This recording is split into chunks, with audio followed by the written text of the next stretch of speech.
Hello students, so here we are with third chapter of class 9, that is on atoms and molecules. तो बेटा what is matter, सबसे पहले आपको ये पता होना चाहिए व्हाट इज एटम, क्या है एटम।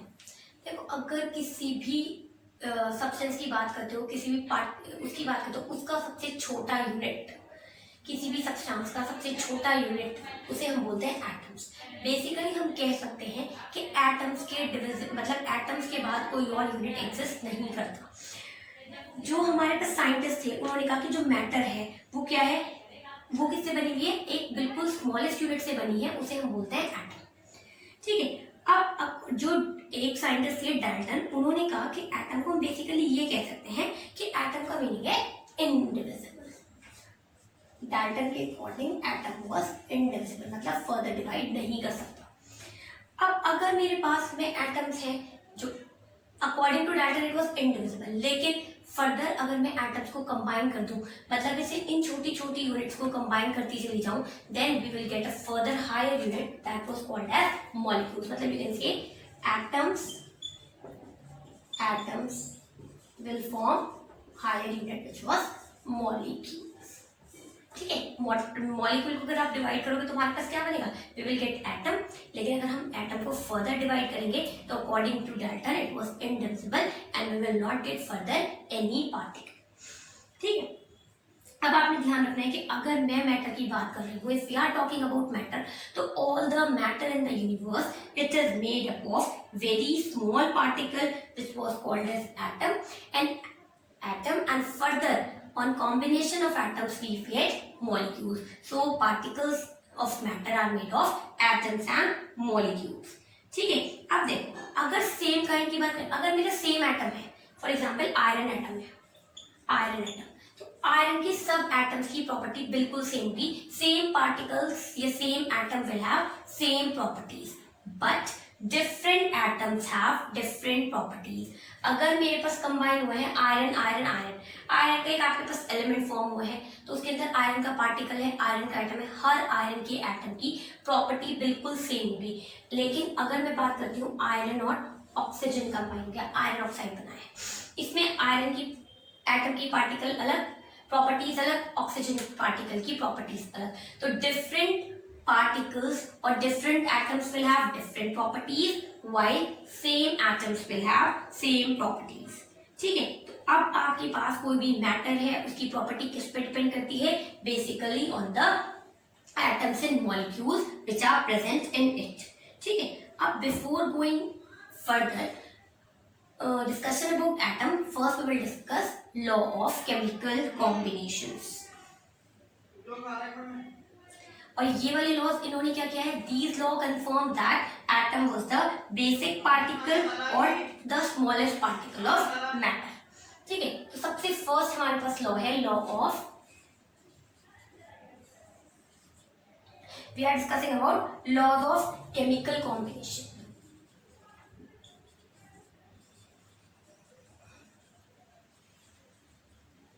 ठीक है। सबसे फर्स्ट लॉ पढ़ते हैं, what is law of chemical combination. ठीक है।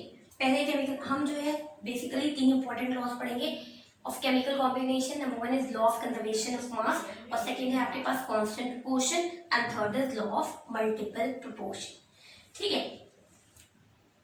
अब ये जो लॉज है जो केमिकल कॉम्बिनेशन के पढ़े, ये साइंटिस्ट ने कैसे प्रूव किया, they have proved them experimentally. ठीक है। अब number one is law of conservation of mass. देखो law of conservation of mass वो किसने दिया था, it was given by Lavoisier, the scientist was Lavoisier. ठीक है। इन साइंटिस्ट ने दिया था और इनके अकॉर्डिंग क्या था, उन्होंने ये कहा था कि मैटर जो है ना तो हम उसे क्रिएट कर सकते और ना ही हम उसे डिस्ट्रॉय कर सकते, and the year in which he gave this law was 1774। According to him matter can not be created and not destroyed. ठीक है।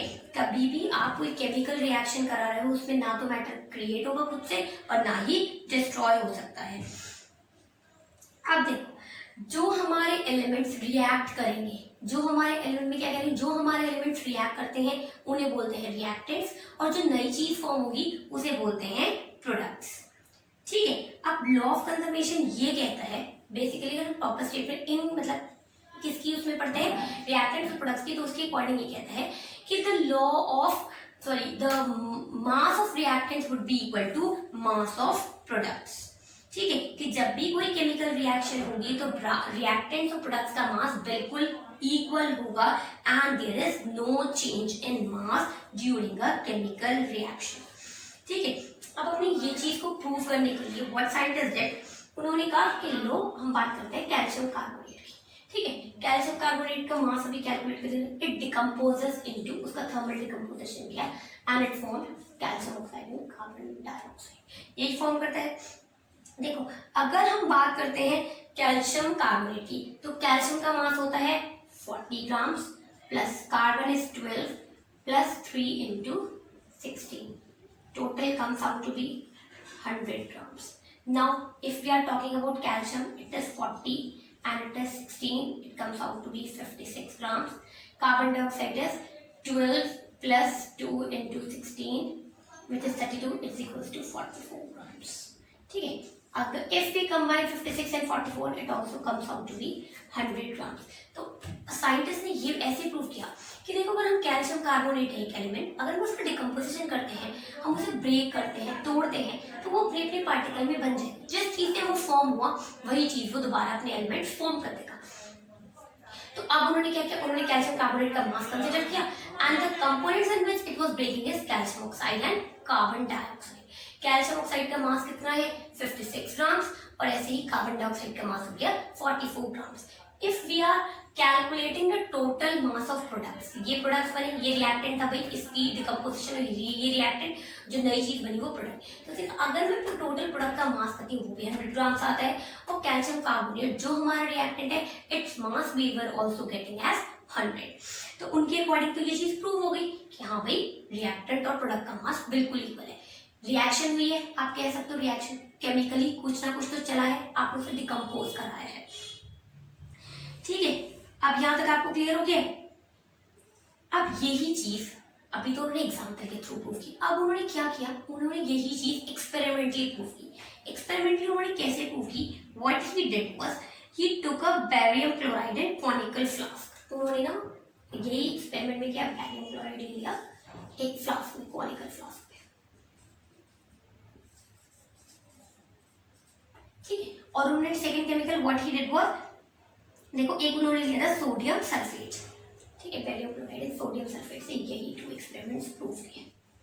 तो what the scientist did was he took some barium chloride in the conical flask and what he did, he put some sodium sulfate solution in a test tube।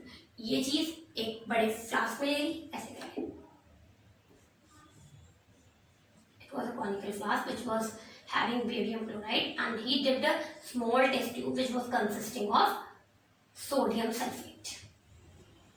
ठीक है, test tube में and he tied it with a thread। जो test tube थी ध्यान रखना है आपको, उसे टाई करनी है विद अ थ्रेड। ठीक है, अब क्या होगा, उन्होंने उसे कैसे किया, थ्रेड से होल्ड किए रखा and he lowered the test tube slowly into the conical flask. आपने अभी ध्यान रखना है बिफोर इनिशियली, मतलब जब तक आपका एक्सपेरिमेंट स्टार्ट नहीं हुआ तो आप क्या करोगे, you need to hold the thread firmly. अब आपके पास क्या होगा, जो हमारे ये टेस्ट ट्यूब है अभी इसे क्या होना है, इसे डिप नहीं होना है, it should remain above the liquid level. ठीक है, ताकि आपके रिएक्टेंट्स और जो ये है ना दोनों रिएक्टेंट्स आपस में मिक्स ना हो, मतलब कोई केमिकल रिएक्शन ना हो।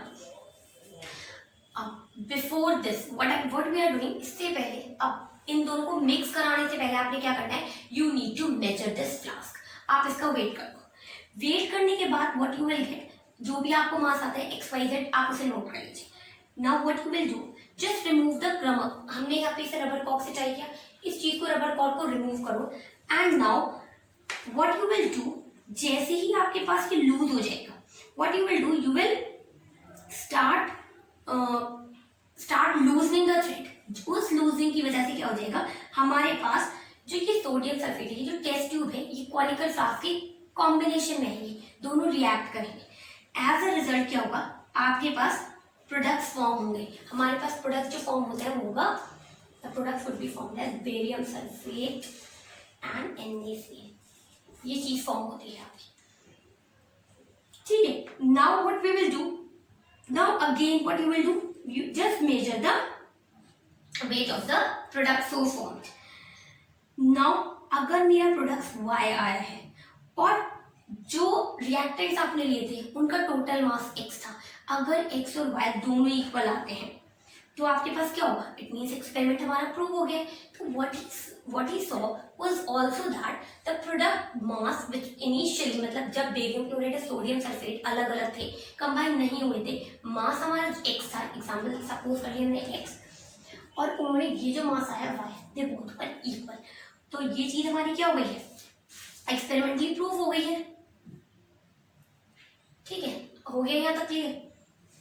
अब नेक्स्ट लॉ था हमारा लॉ ऑफ कांस्टेंट प्रोपोर्शन. आपने ध्यान रखना है ये लॉ किसने दिया था, लेवोजियर ने 1774. आपको उससे एक्सपेरिमेंटल भी करके आना है और एग्जाम्पल भी. लॉ ऑफ कांस्टेंट प्रोपोर्शन, ठीक है, ये वाला जो लॉ है it was given bye Proust. कौन थे scientist, Proust in the year 1779. कौन से ईयर में दिया था प्राउस्ट ने ये लॉ, 1779 में. ठीक है, अब देखो इस लॉ के according, law of constant proportion के अकॉर्डिंग क्या होता है कि हमारे पास जो भी कंपाउंड होगा, जो भी केमिकल कंपाउंड होगा, it will always consist of same elements. क्या होगा, सेम एलिमेंट्स कम होंगे और एक फिक्स्ड रेशियो में होंगे. मैंने क्या कहा है आपको, अगर कोई भी कंपाउंड की मैं बात करती हूँ, दे will have a fixed ratio by mass in a compound. Example अगर मैं बात करती हूँ वाटर की, वाटर इज H2O. ठीक है, वाटर की अगर बात करते हैं तो hydrogen here it is having mass 2 and oxygen is having 16. 2 divided by 16 is 1:8. तो हमेशा जब भी वाटर फॉर्म होगा तो it will have 1:8 mass ratio in H2O. आपने ध्यान रखना है. आपके पास क्या होगा, दे विल हाइड्रोजन और ऑक्सीजन किस रेशियो में कंबाइन होंगे, 1:8 बाय मास की फॉर्म में. ठीक है बेटा,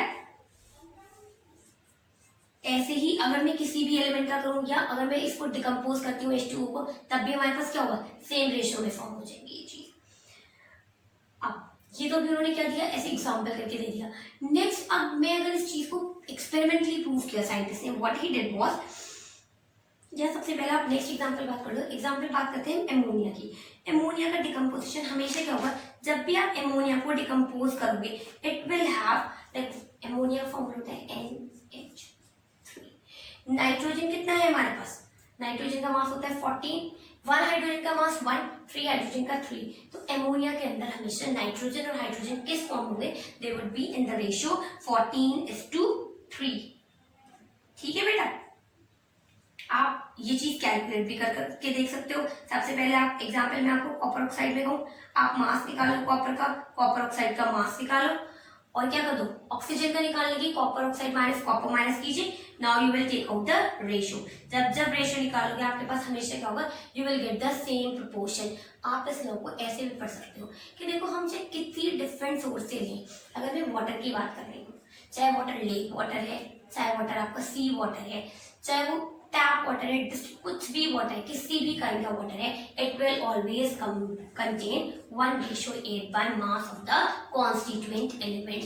कभी ऐसा नहीं होगा आपने सी वाटर लिया उसमें 2:3 कंबाइन हो गया, नहीं. अगर वाटर की बात करें, H2O की बात कर रहे हैं हम, it means it will have the mass ratio of mass 1:8. ठीक है बेटा, उनके अकॉर्डिंग वैसे हम बेसिकली कह सकते हैं कि जितने भी चीजें कंबाइन हो रही हैं, एलिमेंट्स के जो भी पार्ट लेते हैं केमिकल कॉम्बिनेशन में, they are made up of smallest particle and they always combine in a fixed ratio. ठीक है, next moving to Dalton's atomic theory. देखो डाल्टन्स एटॉमिक थ्योरी, डाल्टन वही साइंटिस्ट है जिन्होंने एटम को क्या बताया था, दैट इट वाज इनडिविजिबल. तो अकॉर्डिंग टू दिस थ्योरी वो ये कहती है कि जितने मैटर हैं, मैटर जितने भी पार्टिकल्स का बना हुआ है, वो सब क्या है, दे आर इनडिविजिबल. मतलब all the matter is made up of very tiny particle which was indivisible. ठीक है, अब ये चीज डाल्टन मान के चल रहे थे, तो he put forward a theory. कौन सी ईयर में पुट की थी, he put the theory in the year 1808. forward a theory, and the postulates or assumptions of this theory are, first he said that all the matter, it was made up of very tiny particles called atom. First property ये थी कि all the particles, all matter is made up of tiny particles, मतलब indivisible particles, बहुत छोटे छोटे particles, and these particles were called as atoms. पहला assumption Dalton ने अपनी थ्योरी का ये दिया था. Next what he said that, सबसे पहले उसने यही कह दिया कि सारे मैटर एटम से बने. नेक्स्ट उसने कहा कि एटम इंडिविजिबल है, atom is indivisible, atom is not divisible. Further आप उसे डिवाइड नहीं कर सकते. ठीक है, डाल्टन ने कहा कि एटम जो है वो इतना छोटा है, it can not be further divided. Third उन्होंने कहा कि ना उसे एटम को आप डिस्ट्रॉय कर सकते हो, nor you can create it. Atom is neither created and nor it is destroyed. हो जाएगा ये चीज भाई. जब वो इतना छोटा है तो ना तो आप उसे डिस्ट्रॉय कर सकते और ना ही आप उसे क्रिएट कर सकते. Next what he said that atoms are of various kind. देखो आपके पास, अगर मैं मैटर की बात करती हूँ तो मैटर मेरे पास बहुत सारे टाइप्स का है.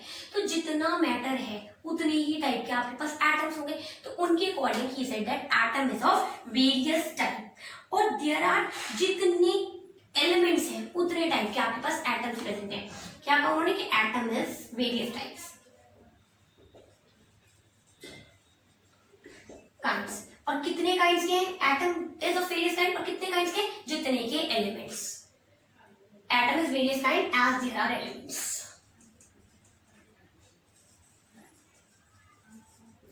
ठीक है. फोर्थ असम्पशन के बाद उन्होंने फिफ्थ में कहा कि जो एटम्स हैं they are identical in all respect. मतलब अगर मेरा आयरन एलिमेंट की बात करें, मैं आयरन के एटम की बात करें, तो आयरन की हर पार्टिकल की, हर एटम की जो प्रॉपर्टीज है वो क्या होंगी? आइडेंटिकल. तो आप क्या कहोगे? All the atoms of a given element they are identical. Atoms are identical, यही कहती है उन्होंने. अब आइडेंटिकल किस किस उसमें होंगी? It can be in mass, in size, ठीक है, और उसकी केमिकल प्रॉपर्टीज. नेक्स्ट अगर मैं बात करती हूँ, ये तो भी उसका था कि एटम किसकी, अगर मैं डिफरेंट एलिमेंट्स की बात करूं, अगर हम atoms identical of same element, ठीक है, सेम एलिमेंट क्या आइडेंटिकल है, लेकिन for different elements atoms are different. Atoms are not identical. आपने ध्यान रखना है, डिफरेंट एलिमेंट्स के लिए एटम्स आपके आइडेंटिकल नहीं होंगे. किस किस चीज में आइडेंटिकल नहीं होंगे? उनकी केमिकल प्रॉपर्टीज डिफरेंट, उनका साइज डिफरेंट, उनका मास डिफरेंट. ठीक है बेटा, यहां तक क्लियर है. Next what he said was that कि केमिकल कॉम्बिनेशन बिटवीन टू और मोर एलिमेंट्स. अगर हमारे पास हमें एक मॉलिक्यूल फॉर्म करना है, what I am saying, if we need to form a molecule, तो आपके पास क्या होगा? दो एटम्स को केमिकली कंबाइन होना पड़ेगा. So what he said was that the chemical combination between two or more elements, it consists in joining together of atoms to form a molecule. अभी तक हम एटम्स की बात करते हैं. अब उसने बात कर दी इसके बाद कि अगर हमें मॉलिक्यूल बनाना है तो उसमें आपको क्या करना पड़ेगा? You need to chemically combine the atoms. ठीक है. Next is the number and kind of atoms in a given compound is 6. अभी हमने क्या बात की? H2O की. H2O के अंदर 2 पार्टिकल्स, 2 एटम्स हाइड्रोजन के हैं और एक एटम ऑक्सीजन का. या आप कह सकते हो we are having a molecule of hydrogen and an atom of oxygen. तो ये चीज आप क्लियर होगी कि एक कंपाउंड के अंदर जितने नंबर हैं और जितना क्या होगा आपके पास काइंड है एटम्स के, वो हमेशा फिक्स होंगे. नेक्स्ट इज, अगर केमिकल कॉम्बिनेशन के हो रहा है तो एटम्स क्या होगा? जो डिफरेंट एलिमेंट्स के हैं they will combine in a fixed ratio. अभी भी मैंने आपको क्या बताया था? By mass they would combine in the ratio 1:8. ठीक है. नेक्स्ट इज कि अगर सेम ही एलिमेंट्स के क्या करेंगे? एटम्स कंबाइन हो सकते हैं एक से ज्यादा रेशियो में, लेकिन उस केस में हमारे पास क्या हो जाएगा? Compound form will be different. Example H2O 1:8. अगर मेरा कंपाउंड H2O2 फॉर्म कर रहा है, यहाँ पे आपके क्या था? One molecule of hydrogen, one atom of oxygen. यहाँ पे आपके पास one molecule of hydrogen, one molecule of oxygen, compound बिल्कुल डिफरेंट, रेशियो इनका बिल्कुल डिफरेंट, दो सेम एलिमेंट्स लेकिन हाँ जी, दोनों कंपाउंड के अंदर same elements but they are having different ratio and thus forming a different type of compound. हो गई यहाँ तक clear? This Dalton's atomic theory it is having 10 postulates और 10 assumptions। हो गया यहाँ तक क्लियर? अब इस थ्योरी के according what we get was that atom cannot be created nor destroyed। जो हमें किसने दिया था इस थ्योरी के अकॉर्डिंग? फर्स्ट पार्टिकल जो है, ये जो फर्स्ट पॉइंट है ये क्या प्रूव करते हैं? लॉ ऑफ कंजर्वेशन ऑफ मास। ठीक है, नाउ नेक्स्ट चीज उसने ये भी कहा था कि atoms we are having a fixed mass, fixed number and fixed compound and fixed kind of atoms in a compound. तो ये चीज भाई ये पढ़ा है हमने कि फिक्स्ड होगा हमेशा, atoms are of various kinds, they are identical for different. ये जो पॉइंट्स पढ़े हैं ये क्या प्रूव करते हैं? Law of constant proportion. ठीक है, अब ये जो थी ये सबसे पहला अटेम्प्ट था। This theory was the modern attempt and it was the first attempt you can से which describe the behaviour of matter. ठीक है, अब क्या होगा? ये वाली जो थ्योरी आई थी इसने क्या किया? इसने जो अभी मैंने आपको बताया है इसके पॉइंट्स क्या प्रूव कर रहे हैं जो अभी तक हमने केमिकल कॉम्बिनेशन की लॉज पढ़े हैं। ठीक है, it was also capable of describing the laws which we have earlier discussed. ठीक है, अब नंबर फर्स्ट अगर प्रूव करते हैं explanation for law of conservation of mass, वो देखो कैसे प्रूव होगा। देखो बेटा, डाल्टन थ्योरी क्या कहती है? Dalton theory it was saying that atoms can not be created nor they can be destroyed. और आपके पास क्या रहेगा? The number of various types of atoms in a product they are same as that of reactants. जितने reactants होंगे उतने ही products होंगे। Next, they will have the same mass. भाई हमने क्या पढ़ा है? They are identical in many respects. ठीक है, तो उनका मास क्या हो जाएगा? They would have the same मास, यही हो जाएगा। तो टोटल मास प्रोडक्ट्स का हमेशा किसके इक्वल आएगा? It will came out to be equal to that of reactants. तो मास क्या कह सकते हो आप कि एक केमिकल रिएक्शन में मास आपका हमेशा क्या रहेगा? It would be conserved. ठीक है, जैसे भी हमने बैक साइड पे हमने कैल्शियम कार्बोनेट का प्रूव किया, आप सिमिलरली यही चीज यहाँ पे प्रूव कर सकते हो। नेक्स्ट, अगर मैं बात करूं लॉ ऑफ कांस्टेंट प्रोपोर्शन की, तो नेक्स्ट थिंग देखो उसने क्या कहा था। एक पॉइंट ये है, इसका भी जो हमने बात की थी, ये पॉइंट डिस्कस किए, तो उसने कहा था कि every element consist of small particles which was called atom and एक एटम, ये जो एटम की जिसकी हम बात कर रहे हैं उसका हमेशा मास फिक्स रहेगा। It has a fix mass. और वो क्या करेगा? फिक्स मास के साथ वो कंबाइन करेगा, एटम केमिकली कंबाइन करेगा और हमारे पास क्या फॉर्म कर देगा? मॉलिक्यूल्स। और यू कैन से it will form a compound जिसमें आपके पास एलिमेंट्स का जो एटम है और वो मॉलिक्यूल फिक्स रहेगा। ये जो हमने बात की है कि भाई अगर वाटर फॉर्म हो रहा है, H2O फॉर्म हो रहा है, इसके अंदर हाइड्रोजन का मॉलिक्यूल ही पार्टिसिपेट करेगा और ऑक्सीजन का एटम ही। तो ये चीज हमारी क्या प्रूव कर देगी कि भाई मास भी आपका इतनी सेम रहेगा। Hence, we can prove law of constant proportion by this theory। ठीक है, नेक्स्ट आपके पास अगर आती है बात ड्रॉबैक्स की। अब ये थ्योरी प्रूव हुई, इससे हमने दोनों लॉस प्रूव कर दी, लेकिन this theory was having several drawbacks. ठीक है, now we are discussing the drawbacks of this theory. ठीक है, ड्रॉबैक्स की तरफ अगर प्रोसीड करते हैं, देखो सबसे पहली बात, सबसे पहला पॉइंट क्या था डाल्टन एटॉमिक थ्योरी का? Atom was so tiny that it is indivisible, यही पॉइंट था। लेकिन अब फर्दर जो एक्सपेरिमेंट्स प्रूव हुए, what we have seen that atom is not indivisible, it can be further divided into three basic particles which was electrons, protons and neutrons। तो atom is not indivisible। ठीक है, सबसे first point उनका postulate गलत कि नहीं भाई atom, उन्होंने जब रीसेंट साइंटिस्ट है उन्होंने प्रूव किया कि नहीं एटम इज नॉट इंडिविजिबल और वो फर्दर डिवाइड हो सकता है into three basic particle. It was electron, next is proton and number third is neutron. ये तीन पार्टिकल्स एटम के अंदर हैं, तो it is divisible, further divisible है।